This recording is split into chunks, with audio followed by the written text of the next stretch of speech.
میں ہدیل سے شادی کر لوں گی۔ ہمنا کی بات پر حاتم کے لب او کی شکل میں ڈھلے۔ مطلب وہ ہدیل تھا؟ وہ اپنی قمیص کا دامن جھاڑتا کھڑا ہوا۔ اب اس کے چہرے پر ایک مسکراہٹ تھی۔ وہ چلتا ہوا ہمنا کے قریب آیا۔ نکاح مبارک لڑکی۔ اب اس لڑکی سے کوئی بات نہیں کرنی اسے اب اس لڑکی سے کوئی بات نہیں کرنی تھی۔ وہ اس کے دائیں جانب موجود دروازے کی جانب بڑھا۔ اور طلاق؟ ہمنا کی بات پر وہ ایک لمحے کو ٹھہرا اور گردن موڑ کر اس کی جانب دیکھا۔ اب کی بار اس کے چہرے پر ایک پرسراریت تھی۔ مل جائے گی، یہ کہتے ہوئے وہ باہر نکل گیا، جبکہ پیچھے ہمنا نے شکر کا سانس بھرا تھا۔ آج کا دن کافی تھکا دینے والا تھا۔ وہ بھی سونے کی غور سے بستر پر لیٹی ہی تھی کہ سائڈ ٹیبل پر پڑا موبائل فون اپنی پوری آواز کے ساتھ چنگھاڑا تھا۔ اس نے کوفت سے وال کلاک کی جانب نظریں دوڑائی، جس کی چھوٹی سوئی 12 کی جانب سرک رہی تھی۔ اس وقت اس کا دماغ گھما تھا۔ اس نے تھکان سے نظریں چراتے ہوئے ہاتھ بڑھا کر اپنا موبائل فون اٹھایا۔ اسکرین سے پھوٹتی نیلی روشنی میں اس کی سانولی رنگت واضح ہو رہی تھی۔ اسکرین پر جگمگ کرتے انجان نمبر کو دیکھ کر اس کی پیشانی پر سلوٹوں کا جال بچھ گیا۔ کوئی اس وقت اسے کیوں کال کر رہا تھا؟ اس کی آنکھیں تکان کے باعث بند ہونے کو تھیں۔ اس نے یوں ہی لیٹے ہوئے موبائل فون کان کے ساتھ لگایا اور دوسری جانب سے بولنے والے کا انتظار کیا۔ السلام علیکم۔ وہ کسی مرد کی آواز تھی، مگر جس کی بھی تھی اس کے لیے انجان تھی۔ وہ چند لمحے خاموشی سے اسے پہچاننے کی کوشش کرتی رہی، مگر پہچان نہیں پائی۔ شاید مقابل نے بھی کافی فرصت سے نمبر ملایا تھا۔ وعلیکم السلام، کون؟ پہچان نہ پانے پر اس نے سوال کیا، مگر ساتھ ہی سلامتی کا جواب دینا بھی ضروری سمجھا تھا۔ اب وہ اتنی بے مروت بھی نہیں تھی۔ اس سوال پر مقابل نے کہا لگایا، تو مجھے نہیں جانتی۔ مقابل کی مدھم سرگوشی پر حافہ کے ابرو تن گئے۔ آخر وہ کون تھا جو اسے تم کہہ رہا تھا؟ اسے ایسے لوگ سخت ناپسند تھے جو پہلی دوسری ملاقات میں ہی بے تکلف ہونے کی کوشش کرتے تھے۔ جی، میں آپ کو نہیں جانتی، اس لیے میں فون رکھ رہی ہوں۔ اس کا لہجہ اس دفعہ سخت تھا۔ وہ اس وقت کسی کی فضول باتیں سننے کے موڈ میں بالکل بھی نہیں تھی۔ اس سے پہلے وہ کال کاٹتی، اسپیکر سے ابھرتی آواز نے اسے ٹھٹکنے پر مجبور کر دیا۔ میں حبور کا کزن حمزہ شاہ۔ حافہ کو فوراً سے حبور کا وہ سردار ٹائپ کزن یاد آیا تھا۔ ساتھ ہی ساتھ اس کی الجھن میں مبتلا کرتی نظریں بھی یاد آئی تھیں۔ مگر حبور کا کزن رات کے اس وقت اسے کیوں فون کر رہا تھا؟ ایک منٹ، حبور تو ٹھیک تھی نا؟ وہ جلدی سے سیدھی ہو بیٹھی۔ حبور تو ٹھیک ہے نا؟ اس کے تفکر بھرے لہجے پر دوسری جانب چند لمحوں کے لیے خاموشی چھائی تھی۔ شاید مقابل کچھ سوچ رہا تھا۔ حبور بالکل ٹھیک ہے۔ حافہ نے بے اختیار ہی شکر کا سانس بھرا تھا۔ مسٹر حمزہ شاہ، آپ نے مجھے کال کیوں کی ہے؟ وہ بھی رات کے اس پہر؟ اس کا لہجہ آپ کی بار سپاٹ ہوا تھا۔ وہ اسے کیسی لڑکی سمجھ رہا تھا جو رات کے اس پہر منہ اٹھا کر اسے کال ملا دی تھی۔ اس پہر کیا؟ حافہ کسی پہر بھی اس سے بات نہیں کرنا چاہتی تھی۔ میں آپ سے ایک ضروری بات کرنا چاہتا تھا۔ وہ شاید تمہید باندھ رہا تھا، یا پھر کم از کم حافہ کو تو یہی لگ رہا تھا۔ بعض اوقات تمہید مقابل کو اگلی بات کے لیے تیار کرتی ہے، اور حمزہ کی بات واقعی میں تمہید طلب تھی۔ آپ کو جو بھی ضروری بات کرنی ہے وہ جلدی کریں۔ میرا نہیں خیال کہ رات کے اس پہر کسی لڑکی کو فون کر کے اسے یہ کہنا کہ آپ اس سے ضروری بات کرنا چاہتے ہیں ایک مہذب عمل ہے۔ مقابل کو اس سے اس قدر صاف کوئی کی توقع نہیں تھی۔ میں تم سے شادی کرنا چاہتا ہوں۔ حافہ کو بھی اس سے اس قدر بے باکی کی امید ہرگز نہیں تھی۔ اس نے جھٹکے سے موبائل فون کان سے ہٹایا اور یقین کرنے کی کوشش کی کہ کیا اس نے درست سنا تھا۔ ہاں، اس کی قوت سماعت بالکل درست تھی۔ مقابل نے ابھی یہی جملہ کہا تھا کہ وہ اس سے شادی کرنا چاہتا ہے۔ اس کے اندر غصے کی ایک لہر دوڑ گئی۔ اس کی ہمت بھی کیسے ہوئی؟ مسٹر حمزہ شاہ، ایک منگنی شدہ لڑکی سے یہ بات کرنا تہذیب کے زمرے میں بالکل نہیں آتا۔ مجھے امید ہے آپ آئندہ مجھے تنگ نہیں کریں گے۔ اس نے اپنا غصہ چھپانا ضروری سمجھا اور نہ ہی اپنی ناگواری کو چھپانا ضروری سمجھا۔ پھر مروت کو بالائے طاق رکھتے ہوئے اس نے حمزہ کی بات سنے بغیر کال کاٹ دی اور جھٹکے سے موبائل فون سائڈ ٹیبل پر پٹھا۔ وہ انسان اس کا اچھا خاصا دماغ خراب کر چکا تھا۔ مگر ایک منٹ، وہ ٹھٹکی، اس کے پاس میرا نمبر کہاں سے آیا؟ فوراً سے دماغ میں حبور کا خیال آیا۔ یقیناً حبور سے ہی اس حمزہ نامی بلا نے اس کا نمبر لیا ہوگا۔ خیر، حبور سے تو وہ صبح کو تفصیلی گفتگو کرنے کا ارادہ رکھتی تھی۔ وہ اب حمزہ اور اس کی کہی ہوئی بات کو اپنے دماغ سے جھٹکتی سونے کے لیے لیٹ گئی۔ لیٹتے ہی اس کی آنکھیں بند ہونے لگی۔ نیند اس پر جلد ہی مہربان ہو گئی۔ کوئی لڑکی آخر اسے انکار کیسے کر سکتی تھی؟ وہ تو حمزہ شاہ تھا نا، کوئی اسے بھی انکار کر سکتا تھا بھلا؟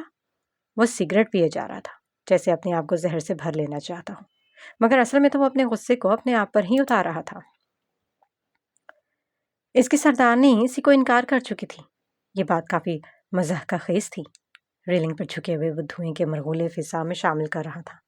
اس کا دل کر رہا تھا کہ وہ ساری چیزیں تہس نہس کر کے رکھ دے، مگر نہیں، وہ کم از کم اس معاملے کو اپنے غصے کی نظر نہیں کرنا چاہتا تھا۔ وہ حمزہ شاہ بہترین حکمت عملی چلنے والا تھا۔ وہ عدالت کے داؤ پیچ سے واقف تھا تو زندگی کے میدان کے کھیل میں بھی اچھے سے جانتا تھا۔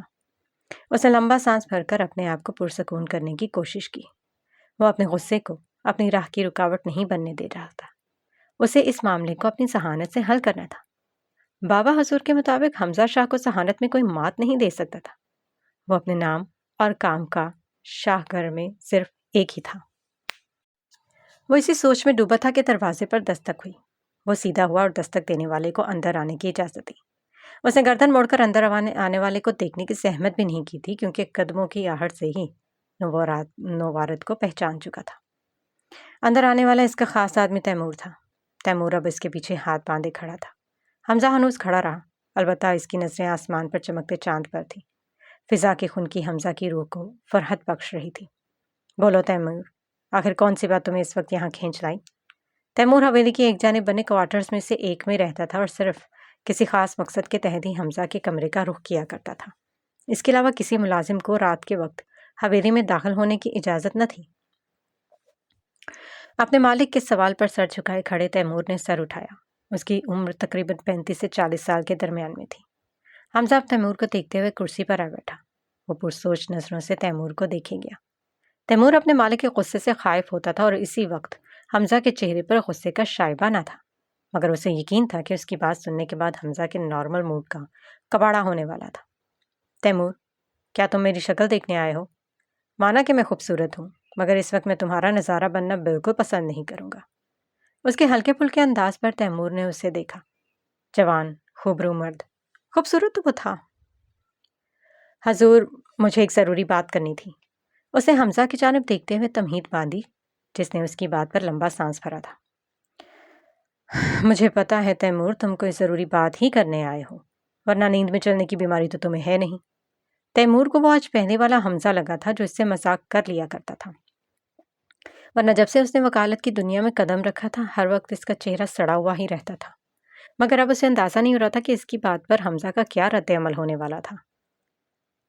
میرا وقت ضائع مت کرو تیمور، اس کے لہجے کی تنبیہ نے تیمور کو بولنے پر مجبور کیا تھا۔ قاسم نے ایوانوں کے خلاف کیس واپس لے لیا ہے۔ حمزہ کے چہرے کے تاثرات نافہم تھے۔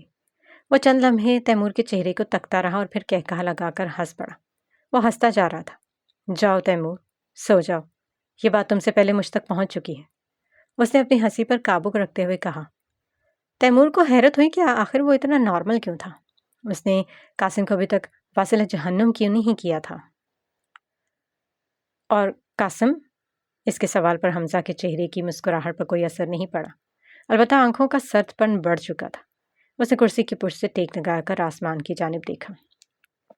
اس نے دشمن سے ہاتھ ملا کر اچھا نہیں کیا، اس کا انجام وہ اپنی آنکھوں سے دیکھے گا۔ اب تم جاؤ۔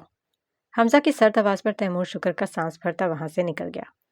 پیچھے حمزہ آنکھیں موندے پورے دن کے واقعات دہرا رہا تھا، مگر کچھ دیر ہونے والا واقعہ سب پر بھاری تھا۔ اس نے موبائل فون اٹھا کر کچھ دیر پہلے ملائے گئے نمبر کو دیکھا، جو اب تک اسے زبانی یاد ہو چکا تھا۔ اسے جلد از جلد اپنی سردارنی کے منحوس منگیتر کو بھی ٹھکانے لگانا تھا۔